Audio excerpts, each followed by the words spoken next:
السلام علیکم ورحمۃ اللہ وبرکاتہ۔ وعلیکم السلام ورحمۃ اللہ وبرکاتہ۔ الحمدللہ الحمدللہ رب العالمین، والصلاة والسلام علی سید الانبیاء والمرسلین وعلی آلہ الطیبین الطاہرین وعلی آلہ وصحبہ ومن تبعہم بإحسان الی یوم الدین، اما بعد۔ الحمدللہ والشکر للہ، اللہ رب العزت کا بے پناہ فضل و کرم اور اس کا احسان عظیم ہے کہ اس نے ہماری ناپاک زبانوں پر اپنا پاک نامی اس میں گرامی کاری کیا۔ اللہ تبارک و تعالیٰ اس دنیا میں بھی اور قبر میں بھی اور آخرت میں بھی اپنے نام پاک کی نور سے ہمارے قلوب کو بھی منور فرمائے، ہماری قبروں کو بھی منور فرمائے اور ہمارے اعمال کو بھی منور فرما دے۔ جیسا کہ پچھلے ہفتے میں نے یہ اعلان کیا تھا کہ آج اعلیٰ حضرت مجدد دین و ملت حضرت مولانا الشاہ احمد رضا خان محدث فاضل بریلی رحمۃ اللہ تعالیٰ علیہ کے حوالے سے یہ محفل منعقد ہوگی۔ یہ اللہ رب العزت کا فضل ہے، اس کا کرم ہے، اور اس پر ہم سب کو شکر ادا کرنا چاہیے کہ اللہ رب العزت نے ہمیں اپنے حبیب علیہ السلام کی امت کے اس گروہ میں شامل کیا کہ جن کے نصیب میں اللہ نے اپنے حبیب کی مدح سرائی لکھی ہے۔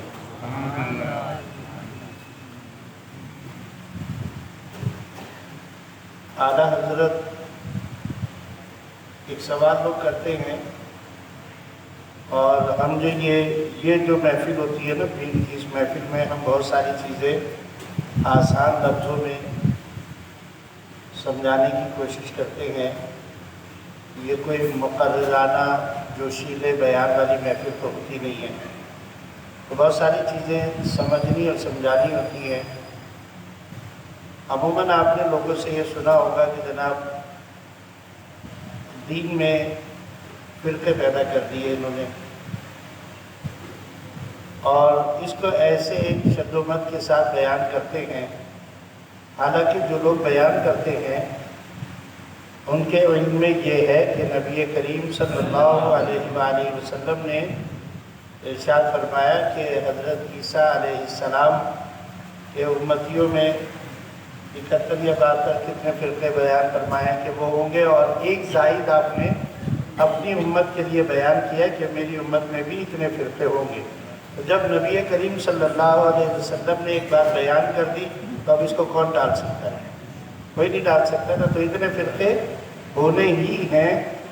بس ہمیں اس بات کے اوپر دھیان دینا چاہیے کہ اور اس پر شکر ادا کرنا چاہیے کہ جیسے میں نے ابھی کہا کہ اللہ تعالیٰ نے ہمیں اپنے حبیب علیہ السلام سے محبت سبھی کرتے ہوں گے، میں کسی کے اوپر کوئی وہ نہ ہم یہ کہتے ہیں کہ بھئی دوسرے نہیں، ہر ایک کی محبت کا انداز جدا جدا ہوتا ہے، وہ بھی کرتے ہوں گے اور کرتے ہی ہوں گے نبی کریم صلی اللہ علیہ وسلم سے محبت، لیکن ہمارے حصے میں جو محبت آئی ہے نا وہ ذرا تھوڑی سی جدا ہے۔ تو بات یہ ہے کہ لوگ یہ بات بناتے ہیں، کہتے ہیں جناب 100 سوا 100 سال پہلے تک یا 150 سال پہلے کوئی نہیں جانتا تھا کہ مسلک دیوبند کسے کہتے ہیں، یا کوئی نہیں جانتا تھا کہ مسلک بریلوی کون سا ہے، یا غیر مقلد جسے کہتے ہیں۔ یہ سب اس دور کے اندر نئی نئی چیزیں پیدا کر لی، لیکن ایک بات کو ذرا سمجھنے کی ضرورت ہے کہ دین کے حوالے سے جب بھی کبھی ایسا وقت آیا کہ جب دین کی بنیادیں ہلانے والے پیدا ہوئے، مثال کے طور پر ایک جب اعلیٰ حضرت کا زمانہ ہے نا، اس زمانے کے اندر جو نئے نئے عقائد یا عقیدوں کے اندر جو ایک خطرناک چیزیں پیدا ہونی شروع ہوئیں، وہ یہ پیدا ہونی شروع ہوئی کہ اللہ رب العزت کے بارے میں الوہیت کی اور توحید کے حوالے سے ایک نئی چیز پیدا کر دی لوگوں کے ذہنوں کے اندر، کہ یہ کہا گیا کہ ان اللہ علی کل شیء قدیر، اللہ کی ذات ہے نا، تو اللہ تعالیٰ تو ہر چیز پر قادر ہے۔ تو سوال کرنے والے نے سوال کیا، جواب دینے والے نے اس کا جواب یہ دیا کہ بے شک نعوذ باللہ ثم نعوذ باللہ، کہ اللہ تعالیٰ بھی جھوٹ بولنے پر قادر ہے۔ حالانکہ اللہ کی ذات وہ ہے کہ جس سے جھوٹ کا، خاص طور سے میں ایک سوال سے بات کر رہا ہوں، وہ تو ہر عیب سے پاک ہے نا۔ ہمارا ایمان یہ ہے کہ ہم اس رب کے اوپر ایمان لاتے ہیں جو ہر عیب سے پاک ذات ہے، اس کے اندر کسی قسم کا کوئی عیب، کوئی نقص پایا ہی نہیں جاتا۔ وہ رب ہے، وہ مالک ہے۔ لیکن اگر کوئی یہ کہتا ہے کہ جناب اللہ تعالیٰ ہر چیز پر قادر ہے، تو نعوذ باللہ ثم نعوذ باللہ، کلمات کفر نہ باشد، کہ جھوٹ بولنے پر بھی قادر ہے، تو وہ تو اس کے لیے جھوٹ ہو ہی نہیں سکتا۔ اللہ جو کچھ، اللہ تو وہ ہے جو کن کہتا ہے اور چیز ہو جاتی ہے، تو اس کے لیے تو کوئی جھوٹ رہتا ہی نہیں۔ وہ جب جس چیز کا بیان کرے گا وہ حقیقت ہو جائے گی، تو جھوٹ کا کیا امکان کہاں سے رہا؟ آ رہی ہے نا بات سمجھ میں؟ اگر ان کے عقیدے کو بھی ان اللہ علی کل شیء قدیر کے حوالے سے جو انہوں نے لوگوں کے دلوں اور ذہنوں کے اندر گمراہی پیدا کرنی چاہیے کہ جب ہر چیز پر قادر ہے تو اس پر بھی قادر ہے، ہم کہتے نہیں، جھوٹ کہتے اس کو ہے جو خلاف حقیقت بات ہوتی ہے۔ اللہ کے لیے کوئی خلاف حقیقت بات ہی نہیں ہے، وہ تو جو چیز بھی چاہے گا وہ ہو جائے گی اور حقیقت میں ہو جائے گی، تو اس لیے جس کا سوال ہی پیدا نہیں ہوتا۔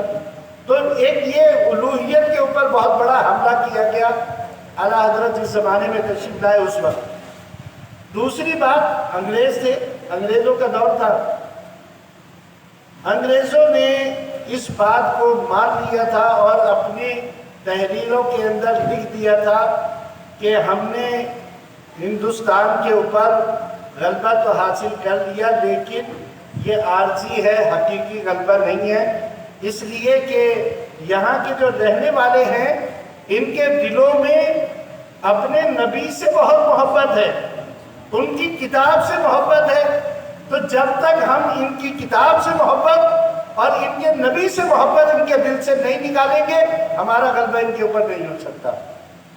اس کے لیے پھر انہوں نے سوچ و بچار کیا کیا کیا جائے۔ تو یہ یاد رکھیے گا، ہر دور میں اور ہر طبقے میں، ہر دور میں، ہر طبقے میں ایسے لوگ موجود ہوتے ہیں جو موقع پرست ہوتے ہیں۔ جیسا موقع آیا انہوں نے اپنے آپ کو ویسا ڈھال لیا، اور ویسا ڈھال کر انہوں نے ان نظریات کو اپنے تبدیل کر لیا۔ اب جب ان کو یہ ضرورت ہوئی تو اس زمانے میں علماء کے طبقے کے اندر بھی ایسے لوگ تھے کہ جنہوں نے جائیدادیں بھی لیں، جنہوں نے جاگیریں لی، جنہوں نے القابات لیے ان سے، جنہوں نے پیسے لیے ان سے، اور پھر ایسی ایسی چیزیں بیان کری کہ علماء الحفیظ، اللہ تعالیٰ ہمارے ایمانوں کو محفوظ فرمائے۔ اسی ایک نقطے کو رکھتے ہوئے انہوں نے کہا توحید کے اوپر تو ہم نے یہ حملہ کر دیا، کہہ دیا، اب مسلمان تو ہم سنی تو وہ ہیں، بس سن کے اوپر سننے کے بعد ہم پوچھنے کی اور تحقیق کی ضرورت نہیں محسوس کرتے۔ تو عقلی طور پر بات ایسی تھی کہ شیطان نے لوگوں کو گمراہ کر دیا، ان کی عقل میں وہ بات آ گئی، انہوں نے کہا اللہ تو ہر چیز پر قادر ہے، تو بھائی اس چیز پر بھی قادر ہوگا۔ پھر انہوں نے رسالت کے اوپر یہ حملہ کیا، انہوں نے کہا کہ جی اللہ تعالیٰ اس چیز پر بھی قادر ہے کہ ایک محمد نہیں، اللہ 100 محمد بھی بنا سکتا ہے۔ ہم یہ کہتے ہیں کہ اللہ بے شک ہر چیز پر قادر ہے۔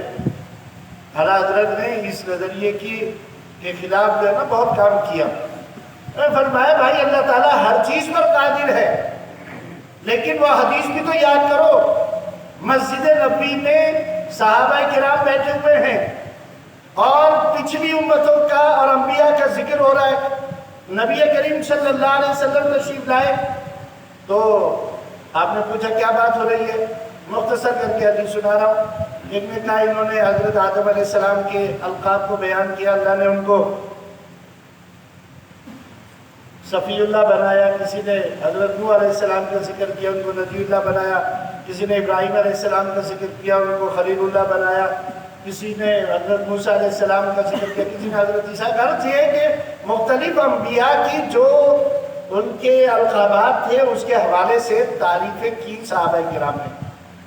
اور یہ بات آپ ذہن کے اندر رکھیے گا، اب ایسے اب موقع آ رہا ہے نا ربیع الاول شریف کا، اب ایسے میسیجز پھیلنے شروع ہوں گے، سوشل میڈیا پہ پھیلائے جائیں گے، لوگوں سے کہا جائے گا 1400 سال سے یہ میلاد کہاں ہو رہا تھا، حضور نے کب منایا، اور پھر یہ سب ضرورت کیا ہے؟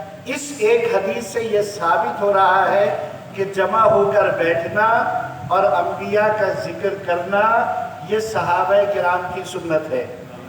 صحابہ بیٹھے نا، ایک ساتھ بیٹھے ہوئے تھے، اور انبیاء کرام صحابہ جو گزر گئے وہ تو گزر گئے تھے، لیکن ان کا ذکر کر رہے ہیں، ان کی تعریفیں بیان کر رہے ہیں اور ان کے احوال کو بیان کر رہے ہیں۔ تو ہمارا نبی کریم صلی اللہ علیہ وسلم کے لیے جمع ہونا اور نبی کریم صلی اللہ علیہ وسلم کی مدح سرائی کرنا، آپ کی تعریف کو بیان کرنا، آپ کے لیے نعت شریف پڑھنا، یہ سب سنت صحابہ ہے، بلکہ سنت الہی بھی ہے۔ موضوع اور طرف چلا جائے گا تو آپ اپنے ذہن پہ یہ کلیئر رکھیے کہ اس حدیث شریف سے یہ بھی ثابت ہو رہا ہے۔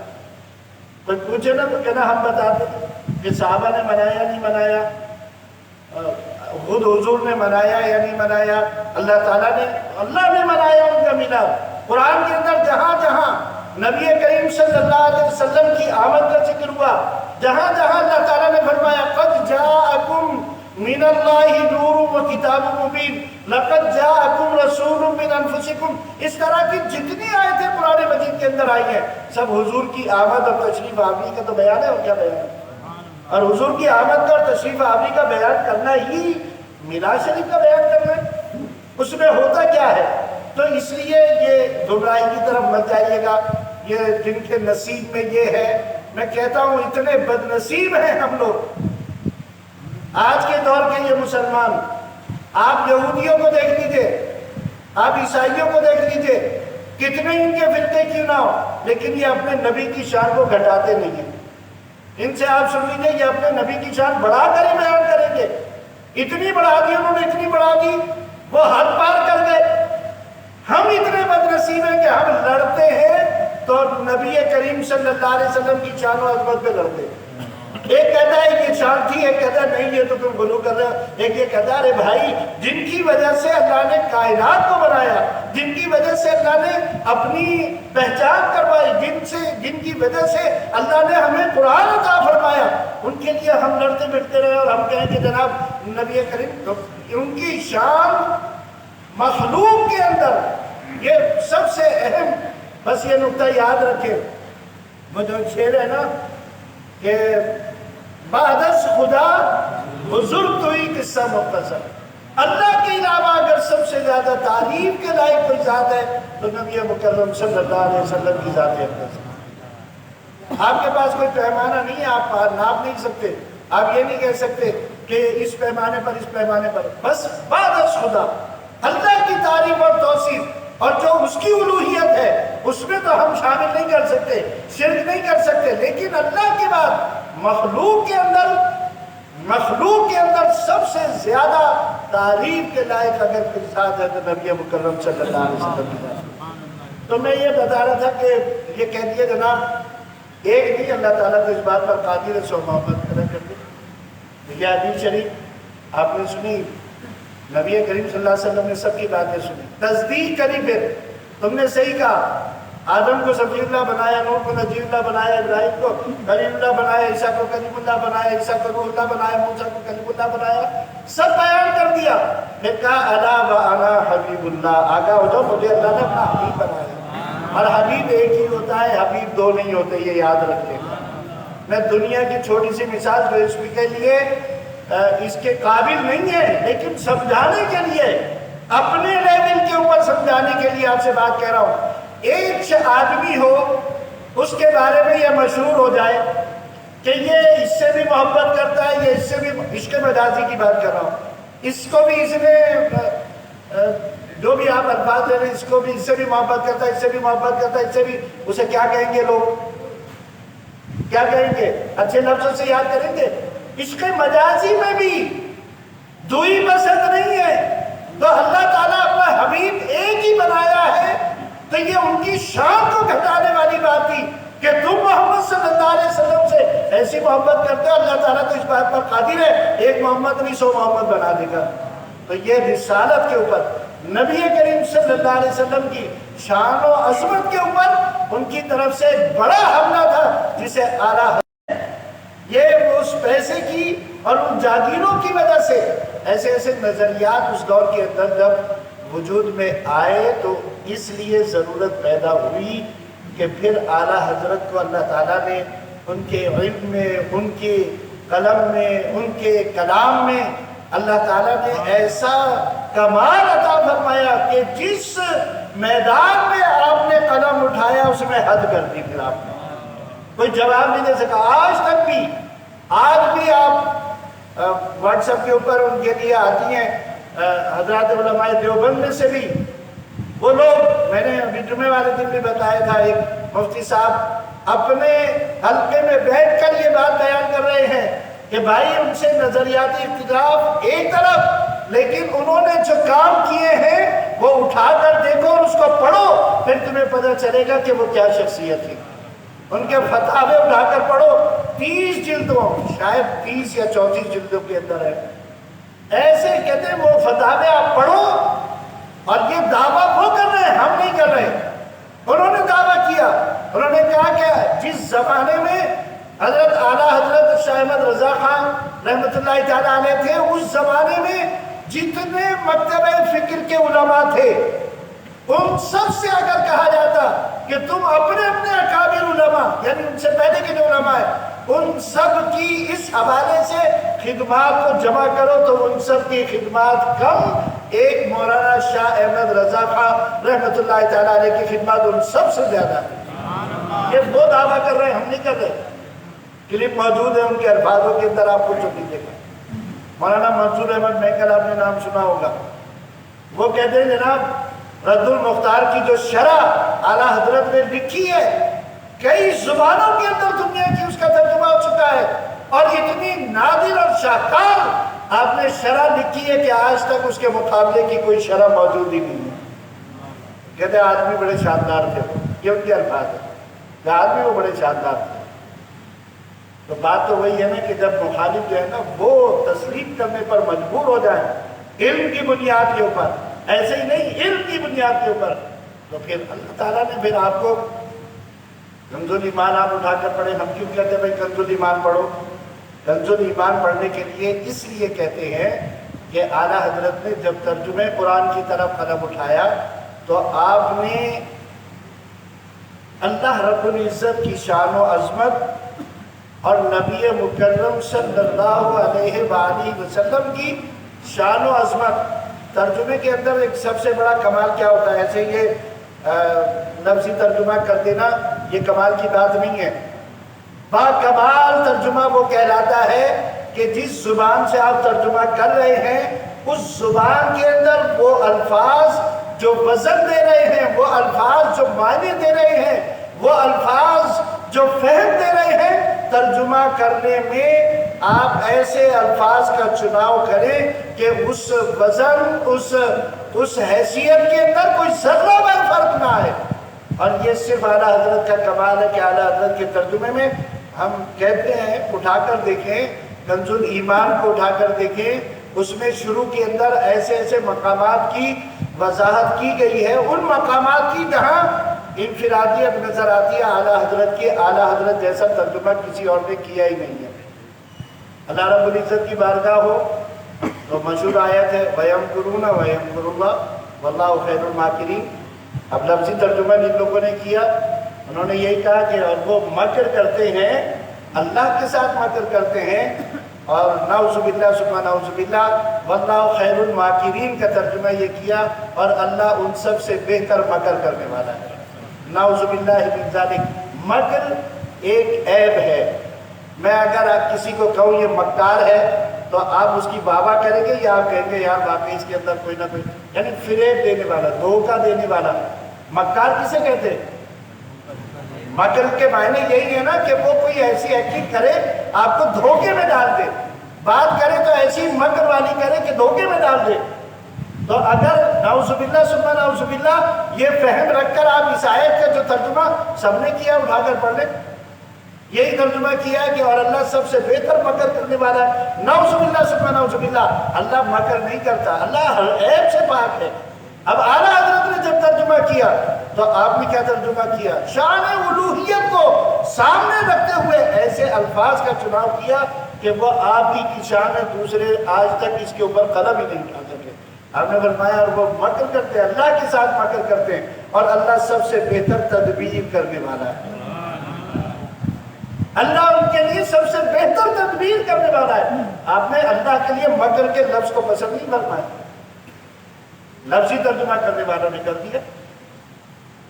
نبی کریم صلی اللہ علیہ وسلم کی شان جہاں بیان ہو رہی ہے اس حوالے سے آپ دیکھ لیں. آپ نے آیا سنی وَوَجَدَكَ ضَالًّا فَهَدَىٰ, اور ہم نے پایا انہیں, دوسرے سب نے یہ کیا. ضَالًّا کے معنی لفظی ترجمہ کیا انہوں نے, اس کا خیال ہی نہیں رکھا کہ یہ لفظ جس پر اطلاق ہم کر رہے ہیں اس کی شان و عظمت کے مطابق ہے بھی کہ نہیں ہے. میں نے کہا کہ اور ہم نے تمہیں گمراہ پایا نعوذ باللہ, بس ہم نے تمہیں ہدایت دی. اعلیٰ حضرت نے اس کا ترجمہ, یہ نبی کریم صلی اللہ علیہ وسلم کے بارے میں قرآن مجید میں اللہ تعالیٰ فرما رہا ہے, آپ نے ترجمہ کیا اور ہم نے آپ کو اپنی محبت میں خود رفتہ پایا, بس اپنی راہ دکھا دی, آپ کو اپنی راہ کی طرف لے آیا. تو آپ بتائیے کتنا فرق ہے. یہ اس شان رسالت کو ذہن میں رکھ کر آپ نے ترجمہ کیا, اور جنہوں نے لفظی ترجمہ کیا انہوں نے ایسے الفاظ استعمال کیے جس سے شان الوہیت میں بھی فرق آ رہا ہے اور شان رسالت میں بھی فرق آ رہا ہے. اور پھر جب آپ کلام کی بات کریں تو وہ سب سے زیادہ محبوب آپ کا سلام مصطفیٰ جان رحمت پہ لاکھوں سلام. اس کے لیے بھی ہم نہیں کہہ رہے, اہل دیوبند میں سے تبلیغی جماعت کے ایک مولانا صاحب نے, شاید نعیم ان کا نام ہے, وہ بھی مفتی صاحب ہیں, کہا میں نبی کریم صلی اللہ علیہ وسلم کی بارگاہ میں ایک دو دفعہ نہیں بہت دفعہ جانے کا اتفاق ہوا, مختلف الفاظوں سے میں نے وہاں سلام پڑھا, لیکن اس بار عجیب اتفاق ہوا. مجھے یہ یاد آیا میں نے وہاں کھڑے ہو کر یہ سلام کے یہ الفاظ پڑھے, مصطفیٰ جان رحمت پہ لاکھوں سلام, شمع بزم ہدایت پہ لاکھوں سلام. کہتے مجھے وہ لطف آیا, وہ مزہ آیا جو اس سے پہلے کبھی مجھے وہاں پر وہ لطف اور مزہ آیا ہی نہیں. یہ مخالف حضرات جو ہے نا وہ تسلیم کر رہے ہیں, وہ کہہ رہے ہیں. تو اعلیٰ حضرت کی جتنی بھی شاعری آپ نے آج سارے کلام آپ نے اعلیٰ حضرت کے سنے ہیں, تو اس شعر و شاعری کے اندر شاعر کیا کرتے ہیں, شاعر وہ سمجھتے ہیں ہم ساری دنیا سے آزاد ہیں, ہمارے اوپر کوئی قید نہیں لگ سکتی, ہم کسی بھی قید و بند سے آزاد ہیں, کسی اصول اور ضابطے کے ہم پابند نہیں ہیں, جو چاہتے ہیں وہ کہہ جاتے ہیں, جو ان کی سمجھ میں آتا ہے تشبیہ دیتے ہیں, کسی چیز سے کسی چیز کو تشبیہ دے دیتے ہیں. لیکن اعلیٰ حضرت نے اس کے اندر بھی بڑا کمال رکھا. آپ کا میں نے جمعے میں کہا تھا, میں چیلنج کر رہا ہوں, کوئی ایک مصرع شعر بھی نہیں, ایک مصرع اعلیٰ حضرت کا بتا دیں جو قرآن و حدیث سے ہٹ کر حضور نبی کریم صلی اللہ علیہ وسلم کی شان میں بیان کیا ہو.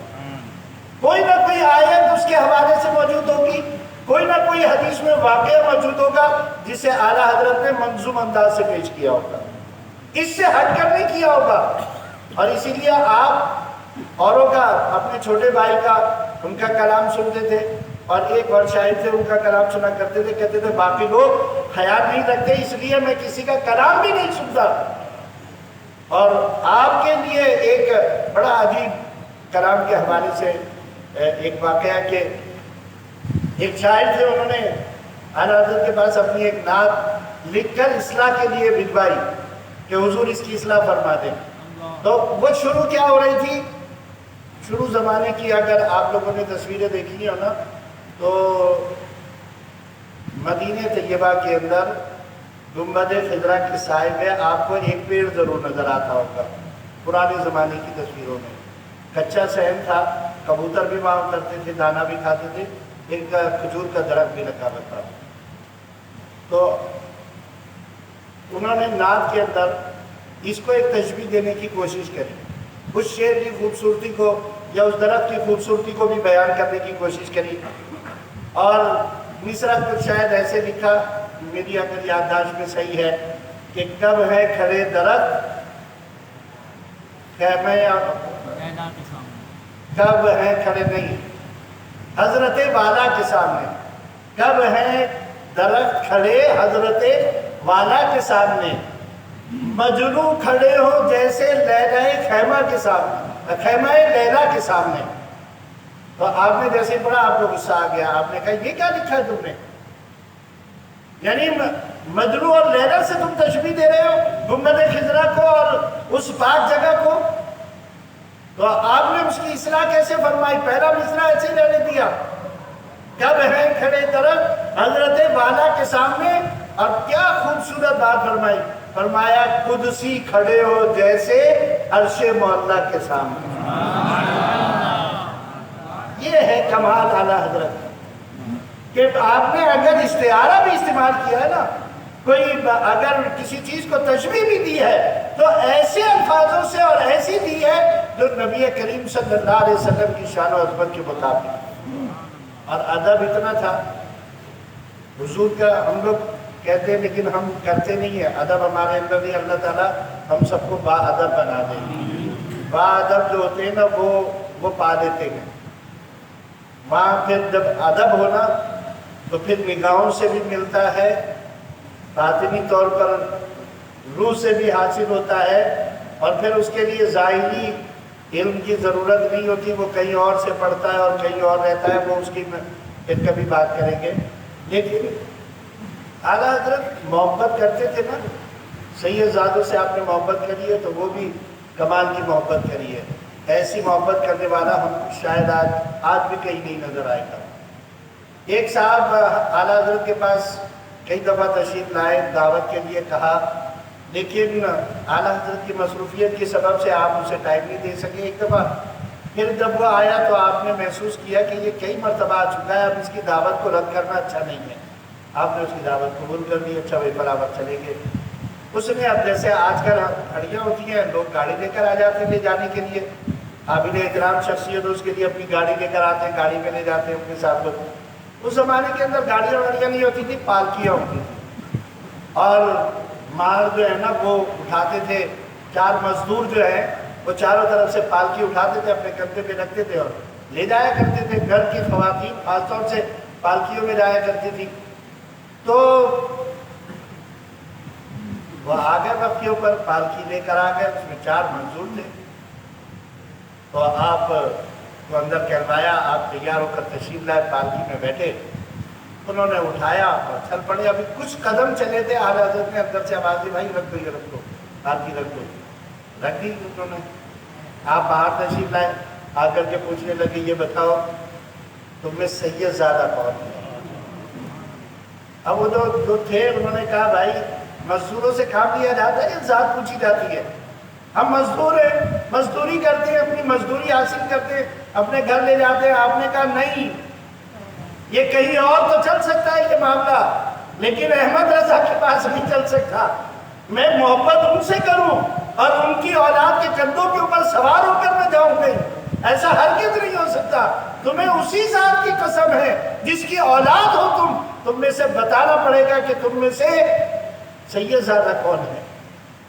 تو جو تھا اس نے کہا کہ میں ہوں، آل رسول سید ہوں. آپ نے اسی وقت اپنا ماما اتارا، اس کے قدموں میں رکھ دیا، ہاتھ جوڑ کر کھڑے ہو گئے.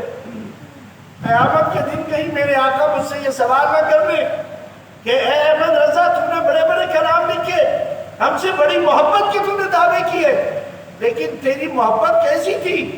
میری اولاد اپنے کندھے کے اوپر تجھے اٹھا کر لے جا رہی ہے، تجھے محسوس بھی نہیں ہوا یہ نادانی کے اندر، یہ لا علمی کے اندر مجھ سے یہ غلطی سرزد ہوئی ہے، اللہ کے واسطے مجھے معاف کر دو۔ اس نے کہا کیسی بات کر رہے ہیں آپ کا علمی مقام کیا ہے؟ آپ کہا نہیں، اس وقت تک میں ایک قدم نہ خود چلوں گا نہ تمہیں جانے دوں گا جب تک کہ تم اللہ کے واسطے مجھے معاف نہیں کرو گے۔ اس نے کہا اچھا ٹھیک ہے، میں نے اللہ کے واسطے آپ کو معاف کر دیا۔ آپ نے کہا ابھی بھی بات نہیں بنے گی، اب ہوگا یہ تم بیٹھو پالکی میں اپنے کندھے پر تمہیں اٹھا کر لے کر چلوں گا۔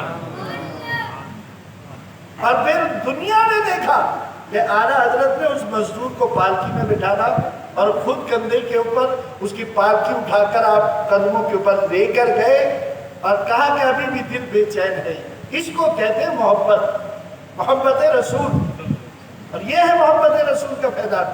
ہماری طرح تھوڑی کہ ہم لوگ جو ہے وہ بس نعرے تو بہت لگاتے ہیں، نعرے رسالت بھی لگاتے ہیں، لیکن جب نبی کریم صلی اللہ علیہ وسلم کے نام پر کچھ کرنے کا وقت آ جائے تو پھر ہمیں دنیا یاد آتی ہے، دنیا کے کام یاد آتے ہیں، دنیا کی چیزیں یاد آتی ہیں۔ تو اللہ ہمیں ایسی دوری سے محفوظ فرما دے، ہمیں سچا حضور نبی کریم صلی اللہ علیہ وسلم سے محبت کرنے والا بنا دے، ہمارے دلوں میں سرکار دو عالم صلی اللہ علیہ وسلم کی اور اپنے پیشوا اور بزرگوں کی۔ اور آپ کے لیے بات بتا دوں، بہت سے لوگوں کے علم میں نہیں ہوگا، لیکن اس کی وضاحت بھی ضروری ہے کہ ہمارے حلقے کے جو بانی ہیں حضرت شاہ انعام الرحمن قدوسی صابری سہارنپوری رحمۃ اللہ علیہ، حلقہ رحمانی کے بانی ہیں۔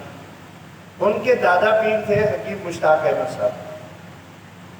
حکیم مشتاق احمد صاحب اور اعلیٰ حضرت کا پیر گھرانہ ایک ہی ہے، وہاں سے ہمارا اور اعلیٰ حضرت کا سلسلہ طریقت ایک ہو جاتا ہے۔ اعلیٰ حضرت کے جو دادا پیر تھے حکیم مشتاق احمد قدوسی، حضرت شیخ عبدالقدوس گنگوہی رحمۃ اللہ علیہ کے ذریعے سے ان کی نوازی میں تھے۔ ان کے پاس جا کر یعنی اعلیٰ حضرت کے پیر صاحب حضرت حافظ شاہ شبیر احمد صاحب اور ان کے پیر و مرشد حکیم مشتاق احمد صاحب، تو حکیم مشتاق احمد قدوسی صابری رحمۃ اللہ تعالیٰ علیہ اور اعلیٰ حضرت کا پیر گھرانہ ایک ہی ہے۔ دونوں حضرت شاہ آل رسول احمدی رحمۃ اللہ تعالیٰ علیہ سے بیعت تھے اور ان کے ہاں سے فیضان حاصل تھا، اس لیے ہمارا وہاں سے یہ جو چشتیہ خاندان ہے چشتیہ قادریہ رحمانیہ بن جاتا ہے۔ اللہ تعالیٰ ہم سب اپنے پیشواؤں سے سچی محبت اور عقیدت عطا فرمائے۔ وما توفیق الا باللہ وما علینا الا البلاغ المبین۔ السلام علیکم ورحمۃ اللہ۔